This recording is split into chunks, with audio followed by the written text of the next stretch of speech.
আসসালামু আলাইকুম। আশা করি আপনারা ভালো আছেন। আমরা যারা ইজিপিতে ঠিকাদারের হয়ে কাজ করি, আমি আবারও বলছি, আমরা যারা ঠিকাদারের হয়ে ইজিপিতে কাজ করি, তারা আমরা ঠিকাদারদের জন্য নোটিশ, লটারি রেজাল্ট এগুলো প্রতিনিয়ত করে থাকি। প্রতিনিয়ত আমাদেরকে এ ব্যাপারে নজর রাখতে হয়, কোনটা লটারি হয়েছে, কোনটা হয়নি। সে সমস্ত কাজকে সহজ করার লক্ষ্যে আমরা আমরা যারা ইজিপিতে কাজ করি তাদের জন্য একটি সফটওয়্যার নিয়ে এসেছি।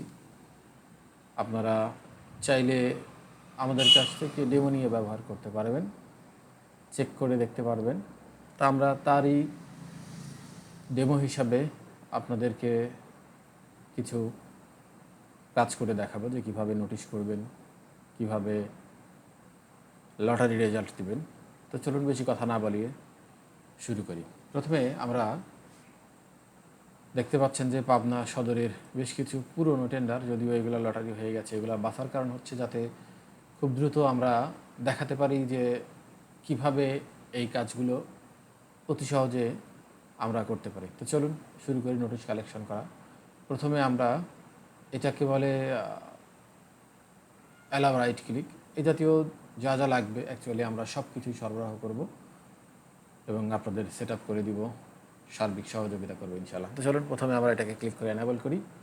এবার যেগুলো পাবনা সদরে রয়েছে সেইগুলো আমরা কন্ট্রোল ধরে মাউসের বাম বাটনে, যেটা রেগুলার ক্লিক করা হয়, সেটাতে আমরা ক্লিক করা শুরু করলাম। দেখতে পাচ্ছেন উপরের দিকে ট্যাবগুলো একে একে করে ওপেন হচ্ছে। তো চলুন আমরা বেশ কিছু ওপেন করি। এখানে দেখতে পাচ্ছেন যে 5টা করেছি, আরও অনেক রয়েছে। চলেন আমরা সবগুলাই একসঙ্গে ওপেন করি। আমি আবারও বলছি, আমি কন্ট্রোল চেপে ধরে আছি যাতে নোটিশগুলো ধারাবাহিকভাবে ওপেন হতে থাকে। আমি ওপেন করছি, দেখছেন এখন সবগুলাই সদরের ওপেন হয়ে গেছে। দেখেন এই যে ঠিকানা সদরের, খেয়াল করবেন সবগুলাই পাবনা সদর উপজেলার আমি ওপেন করে নিয়েছি। এখন প্রথম যেটা কাজ সেটা হচ্ছে আমি সবগুলার নোটিশ এক্সেলে বারবার কপি করে নিয়ে যাওয়ার বদলে একটা কমান্ড চালু করব। দেখেন টেন্ডার ইনফরমেশন আমি ক্লিক করেছি। এটা সবগুলা নোটিশ থেকে আমি ঠিক যেই জিনিসটা চাই সেই জিনিসটাকে কপি করতেছে। দেখেন কপি করা হয়ে গিয়েছে। এখন আমরা সেই সফটওয়্যারে লগ ইন করবো। তা আমি ডেমো দিয়ে লগ ইন করছি। লগ ইন করলাম। লগ ইন করার পরে এটা একদমই নতুন অ্যাকাউন্ট, এখানে পুরনো তেমন কোনো তথ্য নেই। শুধুমাত্র আমরা এখানে পিটা অ্যাড করে রেখেছি যাতে ভিডিওটা বেশি লম্বা না হয়। অ্যাড পিতে গেলে আপনি পির নামটা কী কালারে চান, অফিসের নাম বাংলায় এবং অ্যাড্রেস দিয়ে লিখে নেবেন। এবারে চলুন আমরা নতুনে যাই। যাওয়ার পরে প্রথম যে কাজ, আমরা কিছুক্ষণ আগে যেটাকে লোড করেছি সেই ফাইলটা এখানে সংগৃহীত হয়েছে। এই যে ফাইলটা এখানে এক্সেলে এসেছে দেখছেন, এটা আসলে এক্সেলে না, এটা সিএসভি ফরম্যাট বলে, সেটাতে এসেছে। এই ফাইলটা আমরা যখন আপলোড দিব তখন সবগুলা চলে আসছে। এখন আমরা প্রত্যেকটার এস্টিমেট কস্ট এবং লিকুইড অ্যাসেটটা সংগ্রহ করব। আমরা প্রত্যেকটার লিকুইড অ্যাসেট এবং এস্টিমেট কস্ট সংগ্রহ করব। তো চলুন আমরা কালেক্ট করি। যেহেতু অনেকগুলা কালেক্ট করতে সময় লাগবে, এ কারণে আমি ভিডিওটাকে পুশ করে নিচ্ছি যাতে বেশি লম্বা না হয়, তারপরে আবার প্লে করে দিচ্ছি। তো দেখতে পাচ্ছেন আমরা আসলে কপি করে পেস্ট করে নিয়েছি। এখন ডেটটা দেখতে পাচ্ছেন, ডেটটা রয়েছে 20 তারিখ 4টা।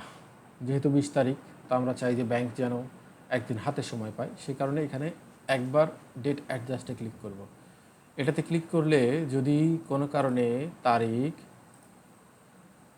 দেখতে পাচ্ছেন বুধবার রয়েছে, সেক্ষেত্রে 19 তারিখে আসবে। যদি কখনও 17 তারিখ হতো অর্থাৎ রবিবার, তাহলে 14 তারিখে আসবে। চলুন আমরা ডেটটাকে চেঞ্জ করি।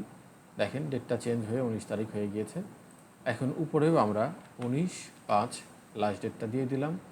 আর নোটিশ হয়েছে যেই তারিখে সেটা হচ্ছে 11ই মে। আমরা হাতে লিখে দিলাম 11ই মে। কোন দপ্তর? সদর।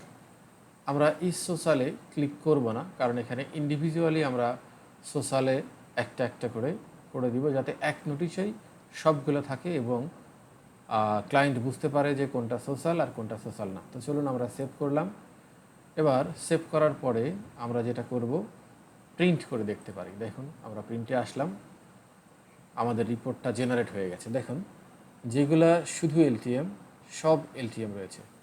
এখন আমরা যেটা করব, যেইগুলা সোশ্যাল ছিল, যেমন ধরেন এই আইডিটা, এই আইডিটা, এই আইডিগুলোকে আমরা পার্ট বাই পার্ট সোশ্যাল করে দিব। যদি আমরা ওখানে একটা সোশ্যালে ক্লিক করতাম, তাহলে পুরো নোটিশের যতগুলা ফাইল ছিল সবগুলাই সোশ্যাল হিসাবে মার্কেট হয়ে যেত। কিন্তু আমরা সেটা চাইতেছি না। আমরা চাইতেছি শুধুমাত্র আমাদের যেই টেন্ডারগুলা সোশ্যাল, আমরা সেইগুলা সোশ্যাল মার্ক করে দেব, যাতে আমাদের দুইটা নোটিশ করতে না হয়। একটা নোটিশই দিব, যাতে পরবর্তীতে ঠিকাদার সহজেই বুঝতে পারে যে কোনটা সোশ্যাল আর কোনটা স্পেশাল। এছাড়াও আরেকটা বিশেষ জিনিস দেখাবো, দেখতে পাচ্ছেন নিচে অলরেডি চলে আসছে। যেইগুলো আমরা সোশ্যালে মার্ক করতেছি সেগুলো সোশ্যাল হিসেবে আলাদা হয়ে যাচ্ছে। এগুলো আপনাকে আলাদা করে করতে হবে না। দেখেন এটা একটা মজার জিনিস, যেটা ভুলতে কি, দেখেন এখানে সোশ্যালগুলি নিচে চলে আসছে এবং আনসোশ্যালগুলি উপরে রয়েছে। তা আমরা আরেকবার প্রিন্ট দেওয়ার চেষ্টা করি। দেখেন আমাদের চলে আসছে এবং যেইগুলা সোশ্যাল সেইগুলাতে মার্ক হয়ে গিয়েছে, যাতে করে ঠিকাদার অটোমেটিক্যালি বুঝতে পারে যে কোনটা সোশ্যাল। এখানে অবশ্য সোশ্যাল এলটিএম আসবে, আমার কোথাও একটা ত্রুটি রয়েছে, সেটা আমি ঠিক করে দিচ্ছি কিছুক্ষণের মধ্যে ইনশাল্লাহ। তখন এটা আপনি দেখতে পারবেন যে সোশ্যাল হয়ে গিয়েছে। এখন পরবর্তী যেটা কাজ আমাদের, সেটা হচ্ছে যে আমরা কি করি, এই নোটিশটাকে আমরা হোয়াটসঅ্যাপে সেন্ড করি। চলুন আমরা একটা হোয়াটসঅ্যাপ ওপেন করি, আমি দেখাই আপনাদের যে কিভাবে আপনি সেন্ড করবেন। আমার হোয়াটসঅ্যাপটা ওপেন হচ্ছে। আমরা এটা হচ্ছে আমাদের গ্রুপ ডেমো ইনভয়েসে। দেখুন আমরা আসলাম, মেইলে গেলাম, এখানে যাওয়ার পর আমরা কি করব, সেন্ড করব হোয়াটসঅ্যাপে। দেখেন হোয়াটসঅ্যাপে সেন্ড করলাম, বলতেছে যে হোয়াটসঅ্যাপে সেন্ড হয়ে গিয়েছে, আসেন হোয়াটসঅ্যাপে। দেখেন এখানে বলতেছে যে 20 গ্রুপ চলে এসেছে। আপনার গ্রুপে পোস্ট করার প্রয়োজন পড়লো না, অটোমেটিক্যালি আপনার গ্রুপে নোটিশটা পিডিএফ আকারে চলে এসেছে এবং ঠিক একই সাথে আপনি সেন্ড করতে পারবেন মেইল হিসাবে। মেইল সেন্ড করার ক্ষেত্রে আপনাকে অবশ্যই মেইল অ্যাড করা থাকতে হবে। আমরা আমার নিজের মেইলটা দিয়ে ট্রাই করছি।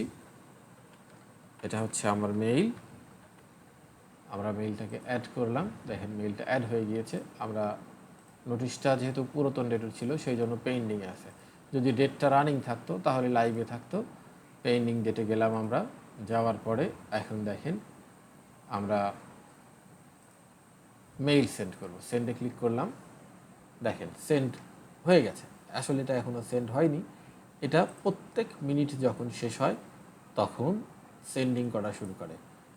তো আমরা সেন্ডিংয়ে যাওয়ার আগে আরেকটা জিনিস দেখি, সেটা হচ্ছে যেটা আপনার লটারি হয়ে গেছে, এটা দেখেন এটা লটারি হয়ে গেছে, লটারি কমপ্লিট লেখা আছে।